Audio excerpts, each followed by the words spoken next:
Welcome back dear student. आज जो अपना टॉपिक है अकाउंटिंग इक्वेशन। जैसे ही हमने अकाउंटिंग इक्वेशन टॉपिक के बारे में बोला तो आप समझ गए होंगे कि यहाँ पे हम अकाउंटिंग इक्वेशन जो थी अपनी assets equal to liabilities plus capital, हम उसकी बात करेंगे। इसके अलावा assets equal to liabilities plus capital के अलावा हम किसकी बात करेंगे, इनकम और एक्सपेंडिचर की भी बात करेंगे। कहने का मतलब ये हुआ कि जो भी ये ट्रांजेक्शन आपको दिए गए हुए हैं इनसे हमें क्या करना है, इनसे हमें अकाउंटिंग इक्वेशन बनानी है।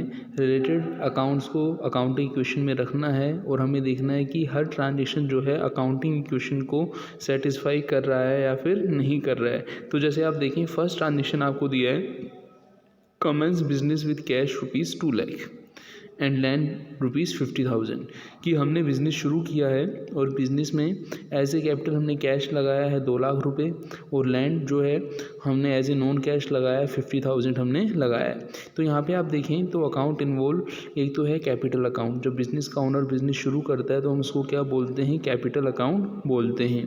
दूसरा इसमें है कैश अकाउंट और लैंड अकाउंट। कैश अकाउंट आपका असेट्स है, लैंड अकाउंट भी आपका क्या है, असेट्स है। तो जब हम इक्वेशन बनाएंगे तो ये जो आपका कैश अकाउंट है और लैंड अकाउंट है, इससे अपनी असेट्स जो हैं 2 लाख प्लस 50,000 से इंक्रीज़ हो जाएंगी और जो आपकी कैपिटल जो है वो भी 2,50,000 से इंक्रीज़ हो जाएगी। तो जैसा कि आप देखेंगे नेक्स्ट पेज पे हमने जो इक्वेशन बनाई है, यहाँ पे हमने ये रखा है कैश 2,50,000, लैंड 50,000 और टोटल जो कैपिटल कितना आ गया, ओनर इक्विटी जिसको हम बोलते हैं, वो कितना आ गया अपना 2,50,000 आ गया। यहाँ पे आप देख सकते हैं बैलेंस 2 लाख प्लस 50,000 प्लस 2,50,000। फिर हम आगे देखते हैं, सेकंड ट्रांजेक्शन के अंदर हम आते हैं। यहाँ पे आप देखेंगे तो हमें क्या दिया है, बोट गुड्स फॉर कैश, कि हमने गुड्स का परचेज़ किया है, परचेज़ ऑफ गुड्स हुआ है और परचेज़ ऑफ गुड्स किस में हुआ है, कैश में हुआ है। जब हम गुड्स को परचेज़ करते हैं तो हम ये मानते हैं कि परचेज़ ऑफ गुड्स के कारण जो इन कैश परचेज़ हुआ है उसके कारण कैश हमारा कम हो जाएगा और जो गुड्स का एडजस्टमेंट होता है वो किसके अंदर होता है, आपको याद हो, प्रॉफिट एंड लॉस के अंदर होता है। जैसे हम देखें प्रॉफिट एंड लॉस, जब हम परचेज़ करेंगे तो परचेज़ के कारण हमारा एक्सपेंडिचर बढ़ जाएगा, तो एक्सपेंडिचर से अपनी जो इक्विटी है वो क्या हो जाएगी, लेस हो जाएगी। तो हमने यहाँ पे क्या किया है, सेकंड ट्रांजेक्शन के अंदर जो हमने परचेज ऑफ गुड्स किया 80,000 से, कैश को 80,000 से हमने लेस करके 1,20,000 कर दिया है और यहाँ पे जो आपका ओनर इक्विटी में से एक्सपेंडिचर का 80,000 लेस करके 1,70,000 कर दिया है। अब ये जो इक्वेशन थी वो इक्वल हो गई है, कैश 120 और लैंड एज इट इज़ 50,000, ये टोटल हो गया 1,70,000 और ऐसी ओनर इक्विटी कितना हो गया, 1,70,000 हो गया है। अब हम आते हैं ट्रांजेक्शन नंबर जो है अपना थर्ड। ट्रांजेक्शन थर्ड के अंदर आप देखेंगे यहाँ पे हमने कैश सेल्स किया है, कितना, 25,000 हमने कैश सेल्स किया है। जब हम परचेज़ करते थे तो आपको याद हो कैश परचेज़ के केस में कैश को हम क्या करते थे, लेस करते थे। तो हम कैश सेल्स करेंगे तो कैश सेल्स के केस में हम क्या करेंगे, कैश को ऐड करेंगे, क्योंकि कैश सेल्स से हमें cash comes into the business होगा। और हम यहाँ पे देखें जो सेल्स करने से हमारा रेवेन्यू क्या हो जाएगा, इंक्रीज़ हो जाएगा। तो हमने यहाँ पे क्या किया, जो थर्ड ट्रांजेक्शन आप देखेंगे यहाँ पे हमने कैश में 25,000 ऐड कर दिए हैं और यहाँ पे हमने ओनर इक्विटी के अंदर रेवेन्यू को 25,000 ऐड कर दिया है।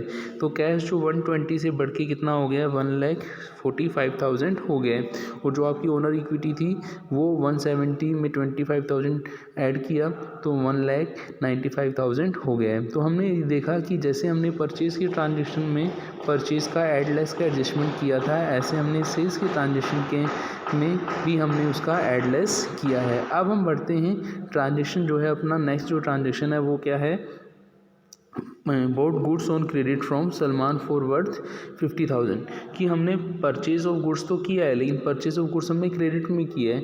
जब हम परचेज ऑफ गुड्स क्रेडिट करते हैं किसी पर्सन से तो हम समझ रहे हैं कि वो हमारा क्रेडिटर है, तो सलमान यहाँ पे क्या है, क्रेडिटर है। और परचेज गुड्स किया है तो वही हमारा जो परचेज है हमारा क्या है, एक्सपेंडिचर है। तो जो परचेज गुड्स है वो एक्सपेंडिचर मानते हुए हम परचेज अकाउंट में लिखेंगे। और सलमान से हमने क्रेडिट परचेज़ किया है तो सलमान यहाँ पे गिवर है तो उसको हम हम क्रेडिटर मानेंगे, तो अपनी लायबिलिटी भी इंक्रीज़ हो जाएगी। तो यहाँ पे हम देखें जो फोर्थ ट्रांजेक्शन है, हमने जो 50,000 का परचेज़ किया था उससे हमने परचेज़ को एक्सपेंडिचर मानते हुए ओनर इक्विटी में से हमने लेस कर दिया है, और जो अपना क्रेडिटर है उसको अकाउंट पेबल में हमने बढ़ा के दिखा दिया है। अकाउंट पेबल आपने समझा था कि जो भी अपने क्रेडिटर होते हैं उनको हम मॉडर्न टर्म्स में क्या बोलते हैं, अकाउंट पेबल में हमने शो कर दिया है। 50,000 का हमने यहाँ पे शो कर दिया, हमने एक हेड बना दिया है, अकाउंट पेबल हमने एक नया हेड बनाया है। अब यहाँ पे हम देखें तो जो हमारी असेट्स वाली इक्वेशन थी उस पर तो कोई इफेक्ट नहीं पड़ा, लेकिन इक्विटी वाली इक्वेशन जो थी, लायबिलिटीज़ और कैपिटल की जो इक्वेशन थी, वहाँ पे हमारा जो लायबिलिटी के अंदर पेबल जो है वो बढ़ गया है 50,000 से, और जो ओनर इक्विटी है वो 50,000 से क्या हो गया है, डिक्रीज़ हो गया है। और यहाँ पे न्यू इक्वेशन के अंदर पेबल न्यू आ गए 50,000 और ओनर इक्विटी 50,000 से लेस हो गया है, क्योंकि जब हम परचेज़ करेंगे तो एक्सपेंडिचर के कारण हमारी ओनर इक्विटी क्या होगी, 50,000 से लेस हो जाएगी। तो ये अपना फोर्थ ट्रांजेक्शन था। अब हम आते हैं फिफ्थ ट्रांजेक्शन, ये हमारा फिफ्थ ट्रांजेक्शन में आते हैं। तो ये हमारा जो फिफ्थ ट्रांजेक्शन है इसके अंदर हम देखें सेल्स, फोर्थ के बाद फिफ्थ है sales on account to Ali Raja. हमने अली राजा को 12,000 का सेल किया है। अब सेल ऑन अकाउंट का मतलब ये हुआ कि अली राजा से हमें कोई कैश नहीं मिला। यदि कैश मिला होता तो यहाँ पे ट्रांजेक्शन में लिखा होता कैश अकाउंट, यहाँ पे कैश अकाउंट नहीं है, तो हम क्या मानेंगे, अली राजा को हमने क्रेडिट सेल्स किया है। तो अली राजा हमारा क्या हुआ, डेटर्स हुआ। तो यहाँ पे Ali Raja debtors as a assets treat होगा, रिसीवेबल ट्रीट होगा। जो मॉडर्न में हम डेटर्स को क्या बोलते हैं, रिसीवेबल बोलते हैं। और सेल्स हमारा as a revenue owner equity के अंदर दिखाया जाएगा। तो हम फिफ्थ ट्रांजेक्शन की यदि हम देखें अकाउंटिंग इक्वेशन तो क्या होगी, हमने यहाँ अकाउंट रिसीवेबल के अंदर डेटर्स दिखा दिया है, अली राजा से 12,000 लेने हैं। दूसरा हमने ओनर इक्विटी में 12,000 को ऐड कर दिया है, क्योंकि सेल्स हमारा रेवेन्यू है तो 12,000 से शो हो जाएगा। जो हमारी इस इक्वेशन पर जो इफेक्ट रहा है, एक तो अकाउंट पेबल 12,000 से इंक्रीज हो गया है, और दूसरा ओनर इक्विटी जो है परचेज एक्सपेंडिचर के कारण 12,000 से क्या हो गया, डिक्रीज हो गया है। तो ये अपना फिफ्थ ट्रांजेक्शन था। अब बढ़ते हैं हम सिक्स ट्रांजेक्शन में। सिक्स ट्रांजेक्शन क्या बता रहे हैं, परचेज़ किया है हमने furniture of value ₹5,000 by cash. हमने परचेज ऑफ फर्नीचर किया है। Purchase of furniture absence of information purchase of assets माना जाएगा, और परचेज ऑफ असेट्स जो होता है वो अपने नाम से लिखा जाता है, फर्नीचर अकाउंट में लिखा जाएगा। और हमने परचेज ऑफ फर्नीचर किस में किया है, कैश में किया है। तो यहाँ पे जो कैश तो आपका गोस होगा और फर्नीचर कम्स होगा। आप कैश देके फर्नीचर को लेके आ रहे हो, तो हमारी जो अकाउंटिंग इक्वेशन में हम फर्नीचर को एज ए असेट्स दिखाते हैं, कैश को भी हम एज ए असेट्स दिखाते हैं, लेकिन फर्नीचर में इंक्रीज है और कैश में डिक्रीज है। तो हमने यहाँ पे इक्वेशन पे आप देखेंगे कि जो हमने परचेज़ किया था फर्नीचर का अमाउंट कितना था। एक बार मैं ट्रांजेक्शन दोबारा रीड कर देता हूँ। परचेज फर्नीचर ₹5,000 था बाय कैश, जो सिक्स ट्रांजेक्शन था। सिक्स ट्रांजेक्शन में आप यहाँ पे देखें तो हमने 10,000 क्या किया है, कैश जो था, हमने फर्नीचर परचेज़ किया था ना, तो उसमें से हमने क्या किया सिक्स ट्रांजेक्शन के अंदर, 5,000 का था, 5,000 हमने क्या किया है, कैश में से लेस किया है, ठीक है ना, कैश में से हमने लेस कर दिया है, और यहाँ पे हमने फर्नीचर की 5,000 बढ़ा दिया है। तो कहने का मतलब ये हुआ कि इस ट्रांजेक्शन का इफेक्ट हमारी असेट साइड में पड़ा है। हमारा कैश जो है इंक्रीज़ हो गया है, वो कैश हमारा डिक्रीज़ हो गया है, और फर्नीचर हमारा इंक्रीज़ हो गया है। तो एक असेट्स हमारी इंक्रीज़ हुई है और कैश हमारा क्या हो गया है, कम हो गया है। तो हमारी इक्वेशन जो रिवाइज रहेगी उसमें कैश 5,000 लेस हो जाएगा, 1,45 में से तो 1,40 बचेगा। लैंड एज इट इज़ रहेगा, account receivable as it is रहेगा, और आपका फर्नीचर इंक्रीज़ होकर 5,000 आ जाएगा, और liability side as it is रहेगी। तो ये अपना इफेक्ट रहा purchase of furniture in cash का। नेक्स्ट ट्रांजेक्शन जो है हमने रिसीव्ड किया है। रिसीव्ड हमने क्या किया है, कैश रिसीव्ड किया है, किससे, अली राजा से। कितना हमने देखो, पहले अली राजा को हमने सेल किया था, और उस सेल के बदले में अली राजा ने हमें रिटर्न किया, रिटर्न तो नहीं किया, कैश दिया है, रिसीव्ड कैश फ्रॉम अली राजा। तो ये तो कैश अकाउंट है, और एक अली राजा जो हमारा डेटर्स था उसका अकाउंट है। तो कैश कम्स है तो हमारी एसेट्स इंक्रीज हो जाएंगी। तो हम देखें यहाँ पे जो सिक्स ट्रांजेक्शन है, यहाँ पे हमने सिक्स के बाद 7 ट्रांजेक्शन किया है। जो हमें कैश रिसीव हुआ है 10,000 अली राजा से, हमने 7 ट्रांजेक्शन में कैश के अंदर 10,000 ऐड किया है, और वहीं अली राजा का क्या, जो हमने 12,000 दिखा रखा था as a account receivable debtors दिखा रखा था, अब उनसे 10,000 हमें रिसीव हो गए, तो उनको हमने लेस करके 2,000 दिखा दिए है। और यहाँ पे कैश में हमने 10,000 इंक्रीज़ कर दिया है, कैश रिसीव हुआ है, तो 1,40,000 से कैश 10,000 बढ़ के कितना हो गया, 1,50,000।